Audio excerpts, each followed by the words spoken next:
Il-kap tal-Oppożizzjoni Simon Busuttil u l-avukat Peter Fenech kienu għal 13-il sena sħaħ bejn l-1997 u l-2010 sħab fid-ditta legali Ganado and Samut Advocates.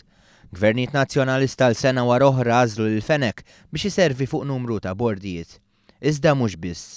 One News jista' jiżvela li fl-istess ħin is-sieħeb professjonali ta' Simon Busuttil kienet jingħata wkoll numru ta' kuntratti dwar konsulenzi legali anke b'direct orders.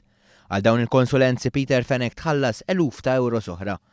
Mill-Kunsill Malti għall-Isport Peter Fenech tħallas aktar minn 37,000 euro, mill-MKAS tħallas 15,000 euro u mill-ITC tħallas mal-500 euro. Ma dawn tħallas ukoll kważi 2,000 euro oħra minn dipartiment fiħdan l-ex Ministeru għar-Riżorsi u l-Affarijiet Rurali, aktar minn 2,000 euro mill-Gozo Channel u aktar minn 24,000 euro mill-Kummissjoni Nazzjonali għall-Promozzjoni tal-Ugwaljanza l-NCP.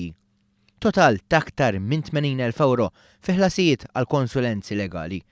Dan ifisser li taħt gvernijiet nazzjonalisti minn bordijiet u minn konsulenzi, l-avukat Peter Fenech is-sieħeb professjonali u ħabib tal-kap tal-Oppożizzjoni Simon Busuttil tħallas aktar minn 300,000 euro.